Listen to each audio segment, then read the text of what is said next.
Austie, he's designed thousands of putters, essentially.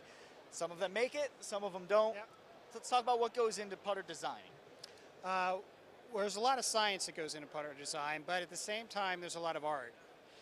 Whereas, drivers and irons, you don't stray too much from that normal pear shape or the traditional look of the iron, but putters is sometimes a blank canvas where you can start. You can have small blades, you can have big mallets, so the fun thing about designing putters is you have a lot of latitude, both in the rules of golf as well as what your imagination can conjure up. And so the challenge is finding the right shapes that will fit the player's eye. And so blade shapes, we've innovated around those, but you tend to go back to kind of the tried and true type of shapes, and we'll veer off of those a little bit, like with our new toe-up putters. But some of the stuff that's happened in the past is basically weight distribution. It's really important in designing a putter, making sure that the inertia is stable. You have a high mode of inertia to make sure it's stable.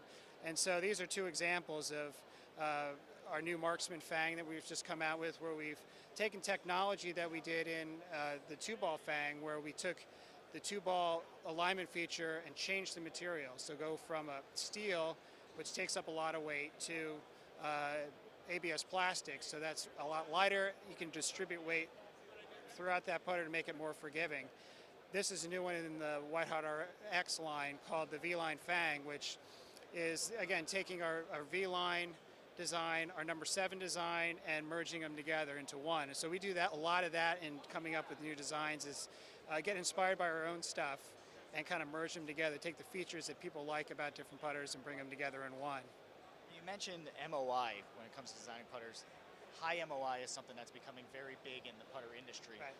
Can you talk about what MOI does for a putter? Because there's people out there that say, MOI talk is more for drivers. I don't need to worry about it in putters, but it can be beneficial in putters. It can be beneficial in putters, and obviously it's not as important as in driving, because you're swinging those 100 miles an hour and you're swinging this about 5 miles an hour. So you don't have to go too big in MOI, and sometimes it can hurt you, because when you make MOI too high, sometimes your center of gravity can get deeper and deeper, and that will affect when you hit it off center. It could be more detrimental than if you have a low MOI, just because of the way the putter wants to open and close. It'll open more if the CG is deeper. So when you approach these designs, approach chasing a high move of inertia, you got to be very conscious of where your center of gravity is, making sure it's not too deep, to make sure that, again, when you hit off center hits, you're getting as accurate as you can. Also, speaking of the RX a little bit earlier, we talked about the insert, the changes to it. Sound is feel. How hard is it to really fine-tune the inserts or just a milled putter to make sure that it has, hits a home run on both, so that it sounds good and feels good? Yeah, it's really hard. I mean, it's one of the things that you can have an insert that performs absolutely great, but if the sound's not right, it's no good. And so it's probably one of the highest bars that we have to get over in designing inserts, to make sure the sound is there. You get just the right feedback, and also having a variety of different sounds. And so you look from our new toe-up, which doesn't have an insert, to Fusion RX, which is a hybrid metal polymer insert, to the White Hot RX, 3 different feels in there that are going to appeal to probably 3 different golfers. And so having that variety is just as important than just chasing one sort of sound. And then there's a lot of science that goes into the actual performance of the inserts that you have to look at. And also the heads as well. The sound of the head is really important. It's not just the face that makes the sound. When you hit it, that head's going to vibrate. And we've had designs that look great. You take one hit with them, like, that sounds awful. And so then you got to go back to the computer, analyze out in the computer, and find out where you need to redistribute the weight, put stiffening ribs, anything like that in there to get the sound where you need it. So there's a lot of science that goes into making these great-looking putters.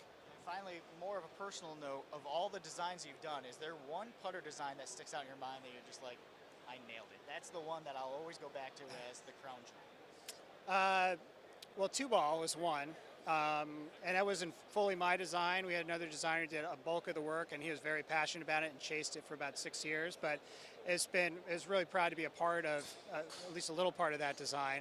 The number 7 is one that's become popular over the years, been in our line for a long time.